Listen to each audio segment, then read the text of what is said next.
Hello students, myself Dr. Santosh Dubey. Welcome on behalf of Dr. Santosh Academy. आज का प्रकरण मैं लेकर आया हूँ, बहुत इंपॉर्टेंट है। जीन पियाजे का कॉग्निटिव डेवलपमेंट थियरी है, यानी कि जीन पियाजे का संज्ञानात्मक विकास का सिद्धांत। बाल विकास चल रहा है, टीईटी, सीटीईटी और तमाम स्टेट्स के जो टीचर एलिजिबिलिटी टेस्ट होते हैं, इसके लिए बहुत ही इंपॉर्टेंट कंटेंट है ये। और जैसा कि मैंने पिछली कक्षा में बताया था कि ये जो कॉग्निटिव डेवलपमेंट है यानी कि संज्ञानात्मक विकास है, इसके जो प्रमुख जो है कि प्रोपोनेंट रहे हैं, जिन्होंने ये सिद्धांत दिया है संज्ञानात्मक विकास का, बाल विकास का संज्ञानात्मक सिद्धांत, वो जीन पियाजे रहे हैं। इन्होंने बाल विकास को 4 अवस्थाओं में बांटा है। आप स्क्रीन पर देखिए, नोट्स मैंने कंपाइल किया है और आसानी से समझ में आ जाए इसके अनुसार मैंने इसको लिखा हुआ है। तो चैनल को सब्सक्राइब कर लीजिए, अपने यार मित्रों में इसको शेयर करिए ताकि चैनल ज़्यादा से ज़्यादा प्रमोट हो सके, मेरा उत्साह बढ़े और आपका काम भी हो। तो आइए देखते हैं, सबसे पहले हम परिचय की बात करेंगे। जीन पियाजे ने क्या दिया है, जीन पियाजे के संबंध में एक छोटा सा परिचय है। पियाजे एक प्रसिद्ध स्विस मनोवैज्ञानिक थे, स्विट्जरलैंड के थे ये। और उन्होंने बच्चों की सोचने समझने की जो शक्ति होती है उसका गहन अध्ययन किया था। ठीक है ना, यानी कि बच्चों का जो संज्ञानात्मक विकास होता है, इसके ऊपर इन्होंने डिटेल स्टडी किया था, डीप स्टडी किया था। और इनके अनुसार बताया जाता है कि बच्चे केवल जानकारी को सोखने वाले स्पंज नहीं होते हैं, बल्कि वे अपने आसपास की दुनिया को समझने के लिए सक्रिय रूप से प्रयास करते हैं। कहने का आशय ये है कि बच्चा ऑटोमेटिकली नहीं सीखता है कोई चीज, वह सीखने का प्रयास करता है। और उन्होंने बच्चों के मानसिक विकास को, जो कॉग्निटिव डेवलपमेंट है, जो उसका संज्ञानात्मक विकास है, जो उसका मानसिक विकास है, उसको 4 अवस्थाओं में बांटा है। और इनका मानना है कि हर बच्चा इन चारों अवस्थाओं से एक निश्चित क्रम में गुजरता है। ठीक है, निश्चित क्रम का मतलब स्टेप वाइज, सिस्टमेटिक तरीके से वह गुजरता है। और मुख्य अवधारणा इनकी जो है, उन चारों अवस्थाओं में मेन जो अवधारणा होती है उसको पहले समझना जरूरी है। जो की कॉन्सेप्ट्स हैं, विकास की अवस्था को समझने से पहले पियाजे ने कुछ अवधारणाओं को बताना जरूरी समझा है, कुछ कॉन्सेप्ट बताना उन्होंने जरूरी समझा है। तो वो कॉन्सेप्ट देखिए यहाँ पे है। सबसे पहले उन्होंने स्कीमा की बात की है। स्कीमा क्या होता है? स्कीमा को हम दिमाग की एक मानसिक फाइल या ब्लूप्रिंट कह सकते हैं।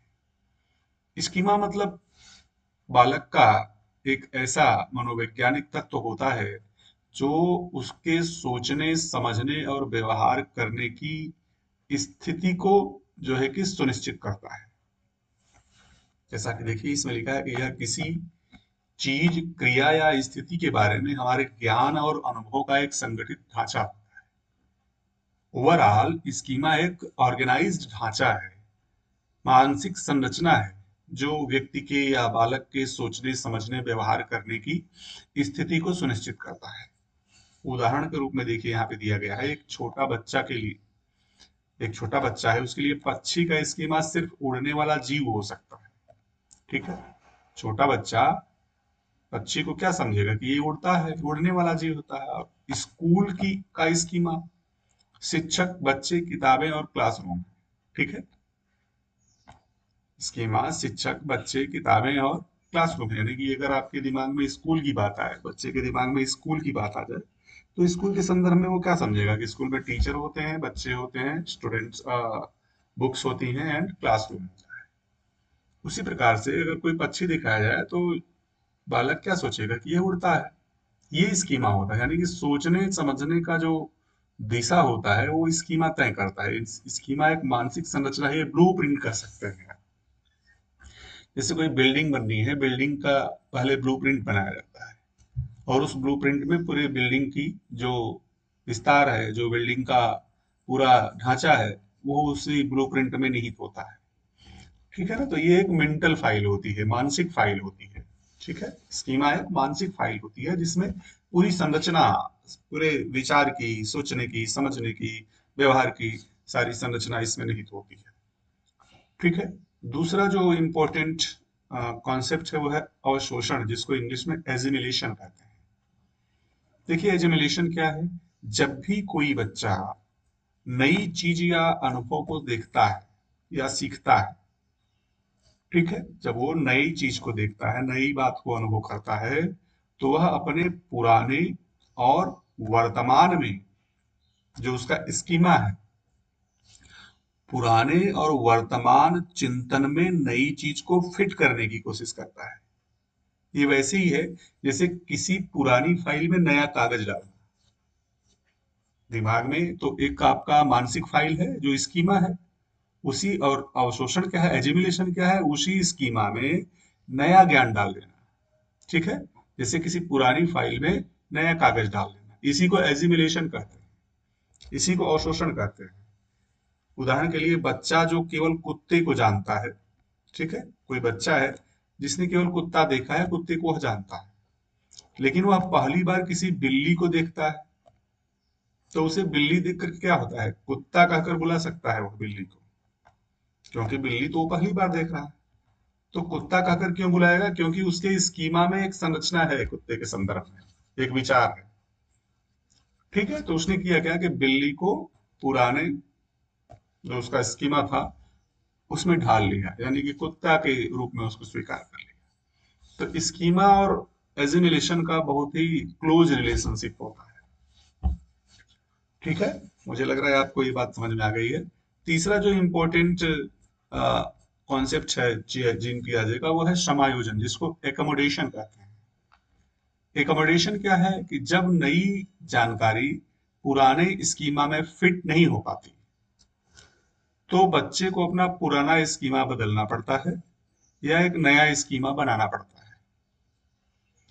जैसे कि हम कंप्यूटर में कोई नया चीज जोड़ने के लिए नई फाइल बना लेते हैं, बहुत सी चीजें हम, हमारी फाइल पहले से होती है उसमें डालते रहते हैं, और उसमें डालते हैं तो वो एजिमिलेशन है।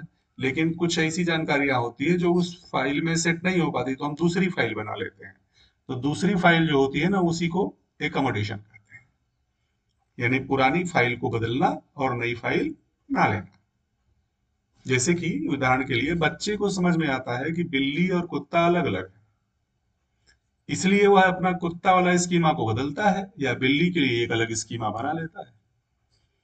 ठीक है, सेकेंड ऑप्शन जो एजिमुलेशन था, उसमें तो चूंकि उसके स्कीमा में कुत्ते का विचार था, कुत्ते की संरचना थी, कुत्ते के विषय में उसका एक दृष्टिकोण था, तो जब उसने बिल्ली को पहली बार देखा तो पुराने दृष्टिकोण में बिल्ली को जब सेट कर रहा है तो सेट नहीं हो रहा है, क्योंकि बिल्ली का गुण अलग है, आकृति अलग है। तो करता क्या है कि वो पुरानी फाइल के बजाय, पुरानी मानसिक फाइल जो पुरानी स्कीमा है उसका, उसकी बजाय एक नई स्कीमा बनाता है, नई फाइल बनाता है बिल्ली के लिए। ठीक है, इसी को एकोमोडेशन कहा जाता है। यानी कि जब नई जानकारी पुराने स्कीमा में फिट नहीं होती, तो बच्चा एक नया स्कीमा बनाता है, पुरानी स्कीमा को बदल देता है। ठीक है, इसी को समायोजन या एकोमोडेशन कहते हैं। चौथा है सामीकरण, जिसको इक्विलिब्रेशन कहते हैं, इक्विलिब्रेशन। इक्विलिब्रेशन भी एक मानसिक प्रक्रिया है जो एजिमिलेशन और एकोमोडेशन के बीच संतुलन बनाती है। बहुत इंपॉर्टेंट है इक्विलिब्रेशन, सामीकरण, जो साम्य बनाती है, इक्वलिटी को मेंटेन करती है, समायोजन को बनाती है। एक्चुअली होता क्या है कि जब बच्चा किसी नया अनुभव को सीखता है तो उसका मानसिक संतुलन बिगड़ता है, और जब मानसिक संतुलन बिगड़ता है तो क्या होता है, घबराने लगता है, परेशान होता है। लेकिन वो उस परेशानी को खत्म करने के लिए करता क्या है कि एकोमोडेट करता है, अपनी नई स्कीमा बनाता है और पुरानी स्कीमा को बदलता है, और फिर से संतुलन स्थापित कर लेता है। तो जब फिर से संतुलन जो स्थापित करता है ना, वही इक्विलिब्रेशन है, उसी को सामीकरण कहते हैं। और सीखने की यह वास्तविक प्रक्रिया है, इक्विलिब्रेशन बड़ा इंपॉर्टेंट है। इसी को परिवर्तन कहा जाता है। आपके अंदर इक्विलिब्रेशन होना चाहिए, है ना, एकोमोडेशन होना चाहिए, नई फाइल बनाना, फिर नई फाइल को इक्विलिब्रेट करना, ये सारी चीजें, चार बातें जिसको हमने बताया, schema, assimilation, accommodation and equilibration, ये चार जो कॉन्सेप्ट बताया है जीन पियाजे ने अपने मानसिक विकास की 4 अवस्थाओं में। ये सारी अवस्थाओं में बड़ा इंपॉर्टेंट होता है। अब आइए हम इन चारों अवस्थाओं का वर्णन करेंगे कि ये जो विकास की 4 अवस्थाएं हैं, संज्ञानात्मक विकास की जो 4 अवस्था है, उसमें सबसे पहली अवस्था देखिए सेंसरी मोटर स्टेज है ना। पहली अवस्था को सेंसरी मोटर स्टेज कहते हैं, हिंदी में इसको संवेगात्मक क्रियात्मक अवस्था कहते हैं। और ये अवस्था जन्म से 2 वर्ष तक की होती है, यानी कि बच्चा जब जन्म लेता है तब से 2 वर्ष तक होती है। और इसमें होता क्या है, इस अवस्था में वस्तु स्थायित्व ऑब्जेक्ट परमानेंस की ही अवस्था इसको कह सकते हैं। बड़ा सिंपल तरीके से देखिए मैंने यहाँ पे समझाने का प्रयास किया है इस स्क्रीन पे, आप इसको ध्यान से पढ़िए। नोट्स यदि आपको चाहिए तो आप हमारे टेलीग्राम लिंक पर जाकर के टेलीग्राम से नोट्स को free of cost PDF format में पा जाएंगे, यही नोट्स होगा। देखिए इस अवस्था में होता क्या है, इस अवस्था में शिशु बच्चा जो होता है अपनी इंद्रियों को और शारीरिक हरकतों के जरिए दुनिया को सीखता है, यानी देखकर, सुनकर, छूकर, इससे दुनिया को सीखता है। और इस अवस्था की शुरुआत में अगर कोई चीज बच्चे की आंख के सामने से हटा दी जाए तो वह उसे लगता है कि चीज गायब हो गई है।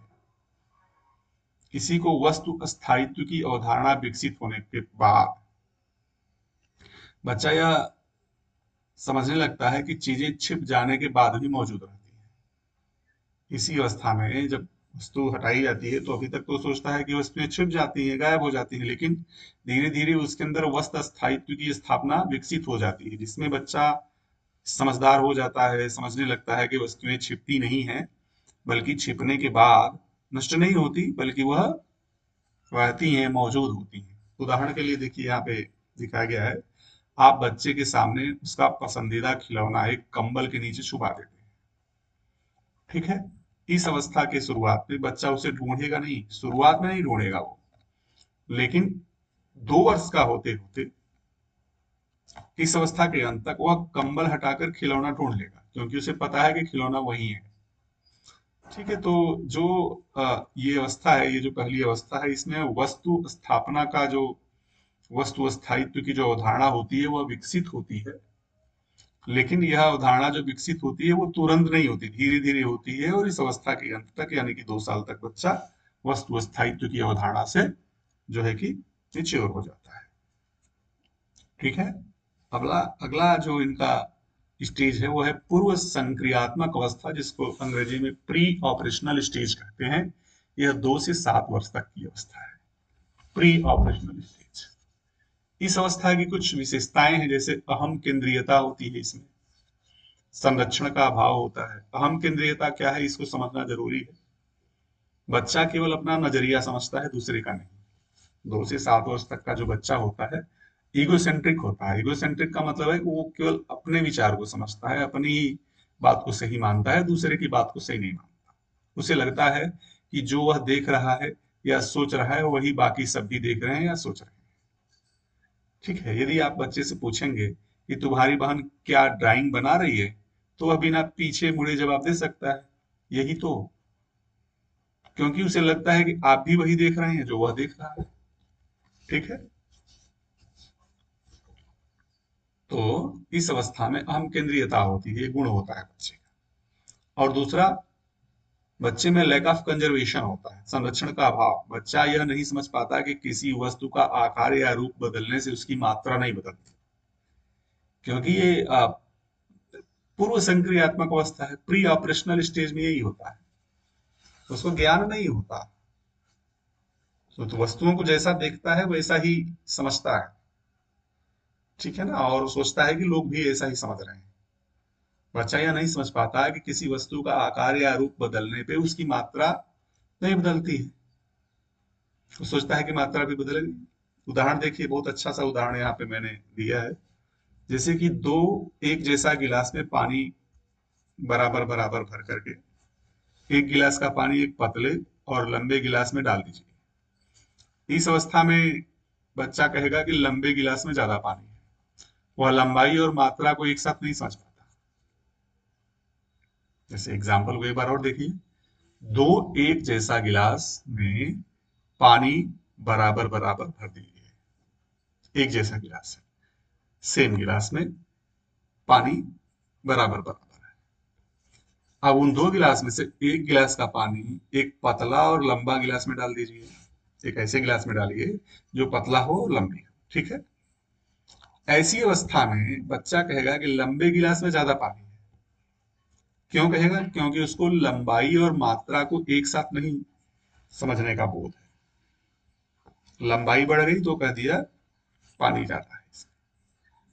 तो जो प्री ऑपरेशनल स्टेज है ना, उसमें इस तरह का बोध होता है, उसे लगता है कि जो दिख रहा है वही सही है, ठीक है। अब इस अवस्था के बाद मूर्त संक्रियात्मक अवस्था आती है, जिसको कंक्रीट ऑपरेशनल स्टेज कहते हैं। प्री ऑपरेशनल स्टेज के बाद कंक्रीट ऑपरेशनल स्टेज, पूर्व संक्रियात्मक अवस्था के बाद मूर्त संक्रियात्मक अवस्था। यह अवस्था 7 से लेकर के 11 वर्ष तक की होती है। इस अवस्था में बच्चे की सोच तार्किक हो जाती है, थोड़ा सा वो तार्किक हो जाता है, लेकिन केवल उन्हीं चीजों के बारे में जिन्हें वह देख और छू सकता है। मतलब मूर्त चीजें जो होती है ना, मूर्त संक्रिया का मतलब यहाँ पे ये है कि मूर्त चीजों को सोचने के लिए बच्चा तर्क करता है। वह समझ जाता है कि आकार बदलने से वस्तु की मात्रा, संख्या या आयतन नहीं बदलता, यानी कि जो पूर्व संक्रियात्मक अवस्था का जो भ्रम होता है उसका, वह मूर्त संक्रियात्मक अवस्था में क्लियर हो जाता है। अब वो समझने लगता है कि वस्तु की मात्रा, आयतन इत्यादि भी बदलता है। रूप बदलने से, आकार बदलने से उसकी मात्रा, उसकी संख्या, उसका आयतन, ये सब भी बदलता है। जैसे ऊपर मैंने गिलास का पानी का उदाहरण दिया था, यहाँ भी गिलास के पानी का उदाहरण है। ऊपर दिए गए पानी वाले उदाहरण को ले लें।